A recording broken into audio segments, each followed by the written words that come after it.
কে?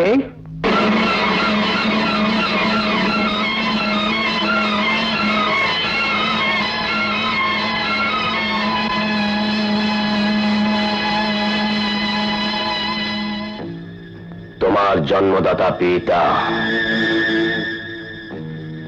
সেজন্য বোধহয় জন্মই আমার আজন্ম পাপ। তুমি কি বলতে চাইছো? কোনোদিন কোনো কারণে চলার পথে যদি পিতৃ পরিচয়ের কোনো প্রয়োজন হয়, সেদিন কাগজে আপনার নামটা আমি লিখে দেব। কিন্তু আমি বিশ্বাস করি সেটার প্রয়োজন হবে না। শান্ত, আমার মাতৃহত্যার রক্তে রঞ্জিত ওই দুটি হাত আমার দিকে না বাড়ালেও চলবে। আমি জানি আপনি আমাকে স্নেহ মমতা কিছুই দিতে আসেননি এখানে, অথবা আমাকে পুত্র বলে স্বীকৃতি দিয়েও আপনি ধন্য হতে চান না। আপনি যা চান তা হলো আমার সম্পত্তি, আমার অর্থ। অন্যের সন্তানকে লালন পালন করার ইতিহাস পৃথিবীতে অনেক আছে, কিন্তু বিনা স্বার্থে পরের ছেলের জন্য নিজের মাতৃত্বকে পিতৃত্বকে বিসর্জন দেওয়ার এক অভূতপূর্ব দৃষ্টান্ত সৃষ্টিকারী দুজন মহামানবকে আমি নিজ হাতে এই বাড়ি থেকে অপমান করে বের করে দিয়েছি। কেন জানেন? আপনার মতো একজন শয়তানের রক্ত আমার এই শিরা উপশিরায় ধমনীতে মিশে আছে বলে। চল, বেরিয়ে যাও আমার বাড়ি থেকে। এই তোমার শেষ কথা? হ্যাঁ হ্যাঁ, এই আমার শেষ কথা। সোজা হাতে যে ঘি উঠবে না, এতদিন জেল খেতেও সেটা বুঝতে পারোনি। আমি এত সহজে ছাড়ব না। আমি এর শেষ দেখব।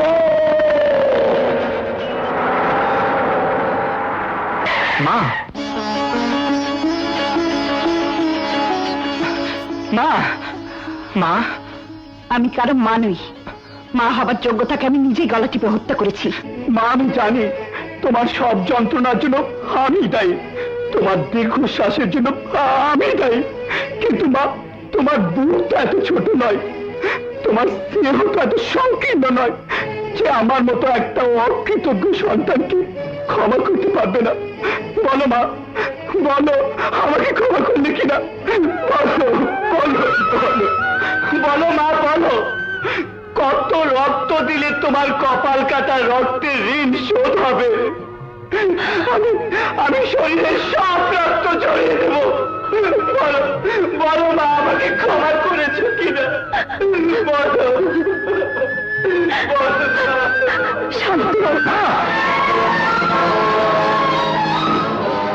শান্ত সাহেব, সেদিন আপনার রাজপ্রাসাদ থেকে আমাদের তাড়িয়ে দিয়েছিলেন। আমাদের রাজপ্রাসাদ নেই, আছে বস্তির এই কুয়ে ঘর।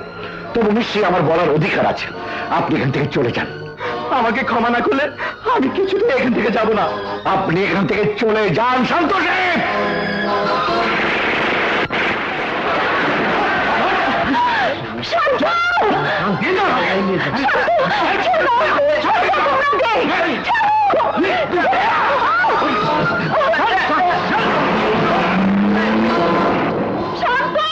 কোথায় যাচ্ছিস? শান্তকে তুমি বাঁচাও, ওরা আমাকে তুলে নিয়ে যাচ্ছে। শান্ত আমাদের কে? কেমন বাবা তুমি? বাবার সামনে থেকে ছেলেকে গুন্ডারা তুলে নিয়ে গেল, আর তুমি চুপ করে দাঁড়িয়ে থেকে আমাকে প্রশ্ন করছো শান্ত আমাদের কে? আমার মুখটা চিরে দেখো শান্ত আমাদের কে। তোমার মুখটা চিরে দেখো শান্ত আমাদের কে। তুই কারো মানুষ, আমি কারো বাবা নই।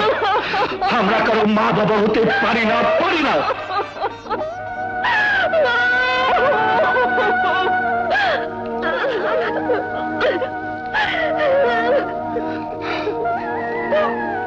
শান্তর জন্য নয়, তোর চোখের পানি মুছিয়ে দিতে তোর শান্তকে আমি তোর কাছে ফিরিয়ে এনে দেবো, ফিরিয়ে এনে দেবো।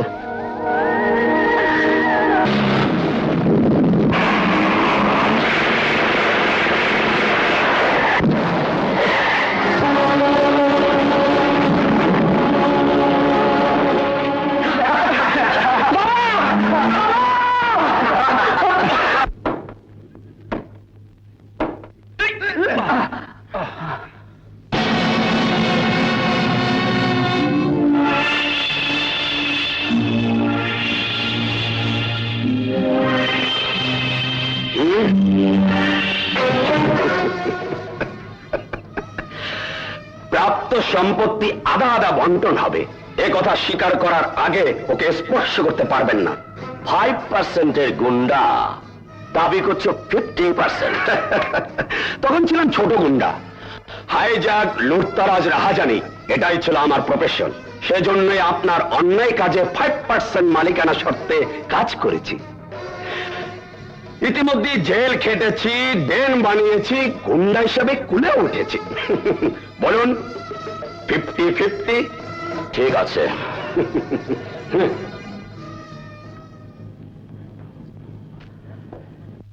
ড্যাডি, আমার বাবা মরহুম জাস্টিস রায়হান চৌধুরী আমাকে বঞ্চিত করে তার সমস্ত সম্পত্তি তোর নামে উইল করে দিয়ে গেছে। সেগুলো এই দলিলে দস্তখত করে আজ আমাকে দিয়ে দিতে হবে।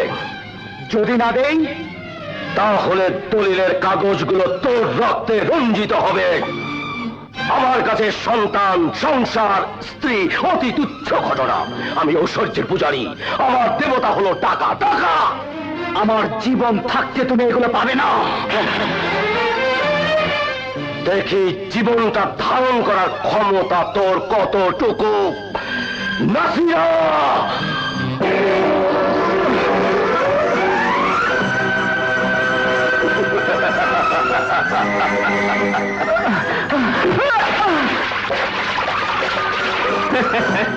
শুধু শুধু ওই বেচারাকে কষ্ট দিয়ে কি লাভ? আরে গাছের গোড়া কেটে দিলে আগাটা তো এমনি শুকিয়ে যাবে।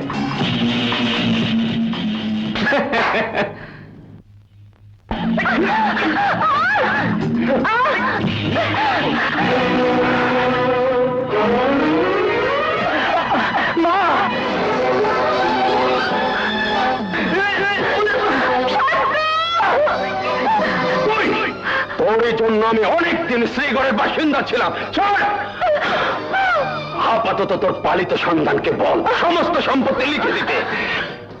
ওটার আধা ভাগ পেলে তোকে নিয়ে আমি সংসার পাতবো।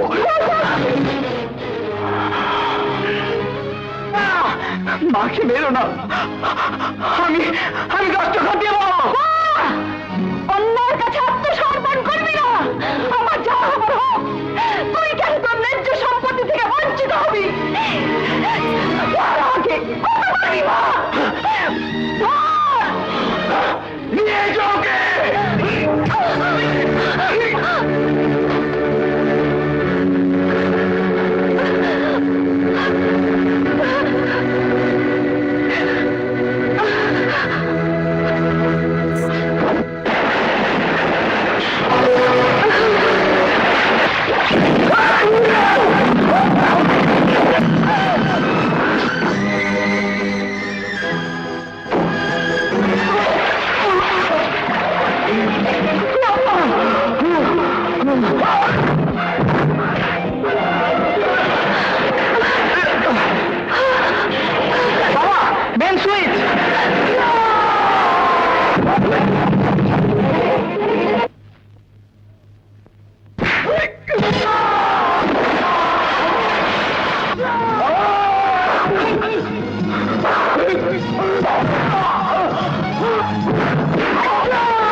আমার স্ত্রীর গা থেকে যদি আর একটা ফোঁটা রক্ত ঝরে তাহলে এখানে রক্ত গঙ্গা বইয়ে দেবো।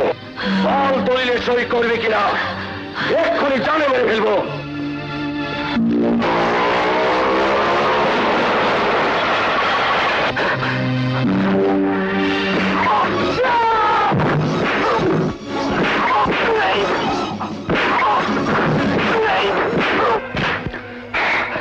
নরপিশাচ, তোর মতো বাবারা যদি পৃথিবীতে বেঁচে থাকে তাহলে সমস্ত সন্তানরা বাবা ডাক ভুলে যাবে। তোর সন্তানের গায়ের রক্ত তো তোরই রক্ত, সেই রক্ত ঝরে দিতে তোর একটু দ্বিধা হলো না? তোর জন্য তো চাই মাত্র 3.5 হাত মাটি। এত সম্পত্তি তুই কি করবি?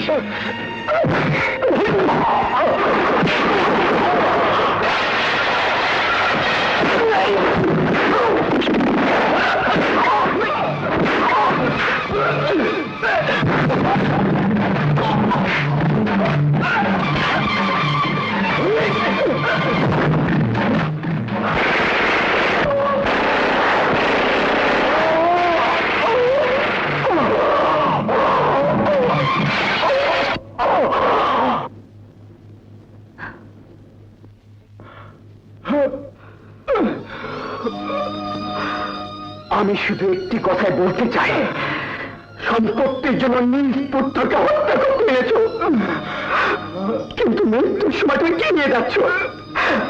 হাত দুটি চেয়ে দেখো, কিচ্ছু না, কিছুই না, না।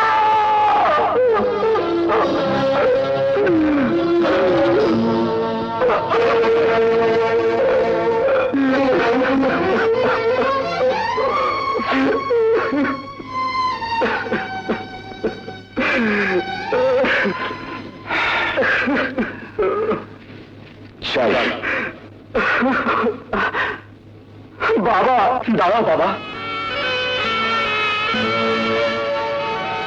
সন্তানের অপরাধের বোঝা যত বড়ই হোক না কেন, পিতার ক্ষমা করার ক্ষমতা তার চাইতেও তো বড়। আমি জানতে চাই, এই মুহূর্তে আমি কি আছি নাকি জীবিত পিতামাতার সন্তান? বলো বাবা, বলো। তুমি কিছু বলো। কেন কেন তুই একই ভাবি? কেন তুই একই ভাবি? আমরা কি সব মারা গেছি রে? মারা গেছি, আমরা কি মারা গেছি? শান্ত, আমরা তো মারা যাইনি। তুই কি রেতে ভাবি বাবা? শান্ত, আমার শান্ত বাবা। চল মা।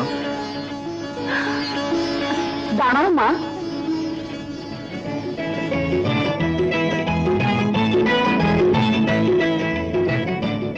একদিন জানতাম আমরা এক ছেলের বাবা মা, আজ থেকে জানবো আমাদের একটি মেয়েও আছে।